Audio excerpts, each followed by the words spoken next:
जय श्री कृष्ण। आज हम आपके लिए लेकर आए हैं 16 सोमवार व्रत कथा और व्रत के नियम और इसके करने से हमें क्या फल प्राप्त होता है। तो चलिए जानते हैं 16 सोमवार करने से हमें क्या फल प्राप्त होता है। 16 सोमवार का व्रत दाम्पत्य जीवन की खुशहाली के लिए और मनपसंद जीवन साथी पाने के लिए किया जाता है। ऐसी मान्यता है कि 16 सोमवार के व्रत का आरंभ सावन मास से करें तो यह और भी फलदायी होता है। पौराणिक मान्यताओं में बताया गया है कि 16 सोमवार का व्रत रखने का आरंभ सबसे पहले माँ पार्वती ने स्वयं किया था और उनकी कड़ी तपस्या और व्रत के सुप्रभाव की वजह से उन्हें भगवान शिव पति के रूप में प्राप्त हुए थे। आज हम आपको बताने जा रहे हैं इस व्रत को करने के फायदे और व्रत की विधि। तो चलिए जानते हैं इसमें हमें क्या क्या सामग्री चाहिएगी। शिव जी की मूर्ति, भांग, बेलपत्र, जल, धूप, दीप, गंगा जल, धतूरा, इत्र, सफेद चंदन, रोली, अष्टगंध, सफेद वस्त्र, नवेद जिसे आधा सेर गेहूं के आटे को घी में भूनकर गुड़ मिलाकर बना ले और ऐसे ले 16 सोमवार व्रत करने का संकल्प। किसी भी पूजा या व्रत को आरंभ करने के लिए सर्वप्रथम संकल्प करना चाहिए। व्रत के पहले दिन संकल्प किया जाता है, उसके बाद आप नियमित पूजा और व्रत करें। सबसे पहले हाथ में जल, अक्षत, पान का पत्ता, सुपारी और कुछ सिक्के लेकर संकल्प करें। सभी वस्तुएं भगवान शिव को की मूर्ति के आगे समर्पित कर दे। ऐसे करें 16 सोमवार के व्रत की पूजा। हमें 16 सोमवार व्रत की पूजा किस प्रकार करनी चाहिए चलिए जानते हैं। हाथ में अक्षत तथा फूल लेकर दोनों हाथ जोड़ लें और भगवान शिव का आह्वान करें। हाथ में लिए हुए फूल और अक्षत शिव भगवान को समर्पित कर दे। सबसे पहले भगवान शिव पर जल चढ़ाया जाता है। जल के बाद सफ़ेद वस्त्र अर्पित करने चाहिए। सफ़ेद चंदन से भगवान को तिलक लगाए और तिलक पर अक्षत जरूर लगाए। सफ़ेद पुष्प, धतूरा, बेलपत्र, भांग एवं पुष्पमाला अर्पित करें। अष्टगंध धूप अर्पित कर दीप दिखाए। भगवान को भोग के रूप में ऋतु, फल या बेल और नवेद अर्पित जरूर करनी चाहिए। 16 सोमवार व्रत कथा आरंभ करते हैं। तो चलिए जानते हैं। एक बार शिवजी और माता पार्वती मृत्यु लोक पर घूम रहे थे। घूमते घूमते वो विदर्भ देश के अमरावती नामक नगर में आए। उस नगर में एक सुंदर शिव मंदिर था, इसलिए महादेव जी पार्वती जी के साथ वहां रहने लग गए। एक दिन बातों बातों में पार्वती जी ने शिव जी को चौसर खेलने को कहा। शिव जी राजी हो गए और चौसर खेलने लग गए। उसी समय मंदिर का पुजारी दैनिक आरती के लिए आया। पार्वती ने पुजारी से पूछा, बताओ हम दोनों में चौसर में कौन जीतेगा। वो पुजारी भगवान शिव का भक्त था और उसके मुंह से तुरंत निकल पड़ा, महादेव जी जीतेंगे। चौसर का खेल खत्म होने पर पार्वती जी जीत गई और शिव जी हार गए। पार्वती जी क्रोधित होकर उस पुजारी को श्राप देने लगी। तभी शिव जी ने उन्हें रोक दिया और कहा कि ये तो भाग्य का खेल है, उसकी कोई गलती नहीं है। फिर भी माता पार्वती ने उस कोढ़ी होने का श्राप उसको दे दिया और उसे कोढ़ हो गया। काफी समय तक वो कोढ़ से पीड़ित रहा। एक दिन एक अप्सरा उस मंदिर में शिव जी की आराधना के लिए आई और उसने उस पुजारी के कोढ़ को देखा। अप्सरा ने उस पुजारी को कोढ़ का कारण पूछा तो उसने सारी घटना उसे सुना दी। अप्सरा ने उस पुजारी को कहा, तुम्हें इस कोढ़ से मुक्ति पाने के लिए 16 सोमवार व्रत करना चाहिए।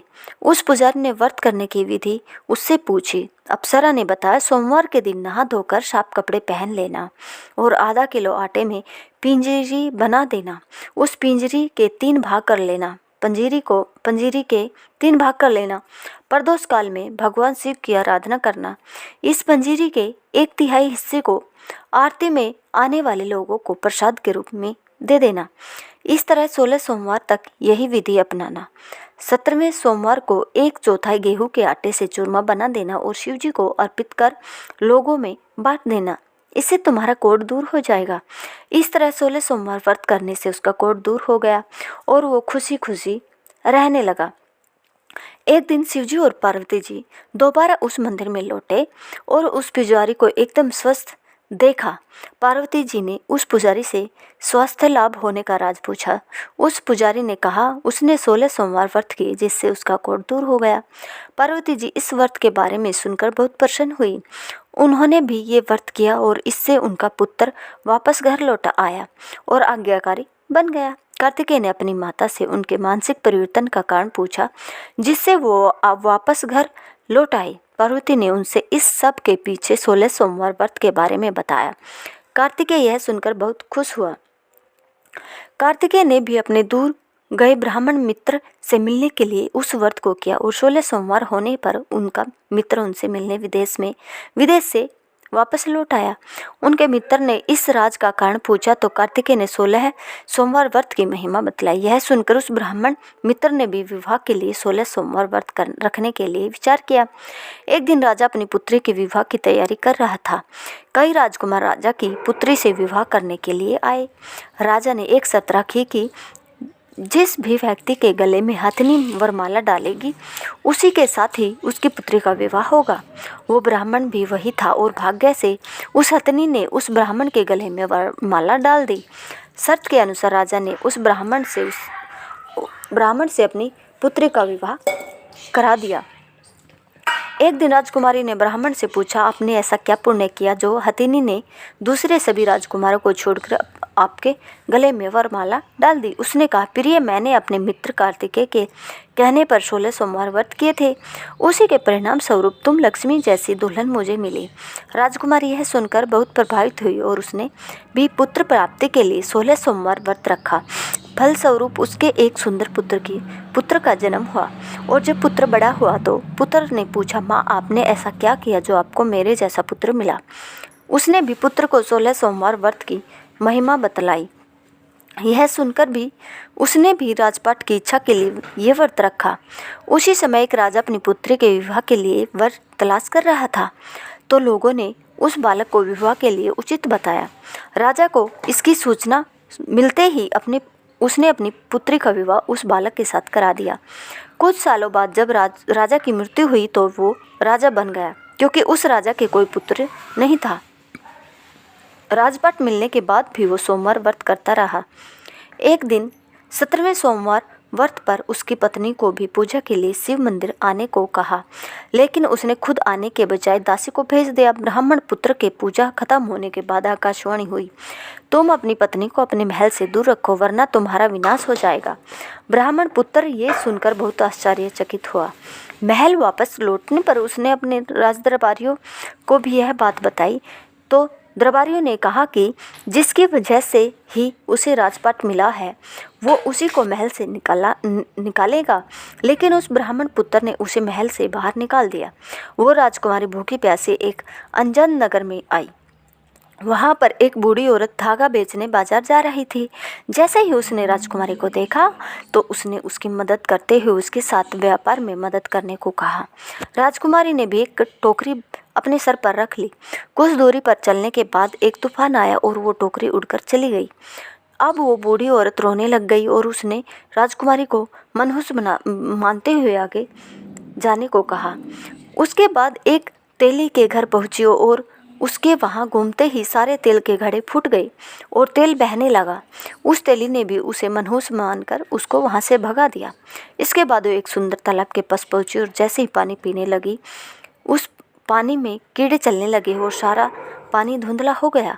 अपने दुर्भाग्य को कोसते हुए उसने गंदा पानी पी लिया और पेड़ के नीचे सो गई। जैसे ही वो पेड़ के नीचे सोई उस पेड़ की सारी पत्तियां झड़ गई। अब वो जिस पेड़ के पास जाती उसकी पत्तियां नीचे गिर जाती थी। ऐसा देखकर वहाँ के लोग मंदिर के पुजारी के पास गए। उस पुजारी ने उस राजकुमारी का दर्द समझते हुए उससे कहा बेटी तुम मेरे परिवार के साथ रहो, मैं तुम्हें अपनी बेटी की तरह रखूँगा, तुम्हें मेरे आश्रम में कोई तकलीफ नहीं होगी। इस तरह वह आश्रम में रहने लग गई। अब वो जो भी खाना बनाती या पानी लाती उसमें कीड़े पड़ जाते थे। ऐसा देखकर वो पुजारी आश्चर्यचकित होकर उससे बोला बेटी तुम पर ये कैसा कोप है जो तुम्हारी ऐसी हालत है। उसने वही शिव पूजा में न जाने वाली कहानी सुनाई। उस पुजारी ने शिवजी की आराधना की और उसको 16 सोमवार व्रत करने को कहा जिससे उसे जरूर राहत मिलेगी।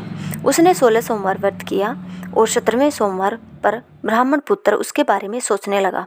वह कहाँ होगी, मुझे उसकी तलाश करनी चाहिए। इसलिए उसने अपने आदमी भेजकर अपनी पत्नी को ढूंढने को कहा। उसके आदमी ढूंढते ढूंढते उस पुजारी के घर पहुंच गए और उन्हें वह राजकुमारी का पता चल गया। उन्होंने पुजारी से राजकुमारी को घर ले जाने को कहा, लेकिन पुजारी ने मना करते हुए कहा, अपने राजा को कहो कि खुद आकर इसे ले जाए। राजा खुद वहां पर आया और राजकुमारी को वापस अपने महल लेकर आया। इस तरह जो भी यह 16 सोमवार का व्रत करता है उसकी मनोकामनाएं जरूर पूर्ण होती है। अगर आपको हमारी यह कथा पसंद आई हो तो प्लीज़ हमारे चैनल को लाइक, शेयर, सब्सक्राइब जरूर करें। धन्यवाद।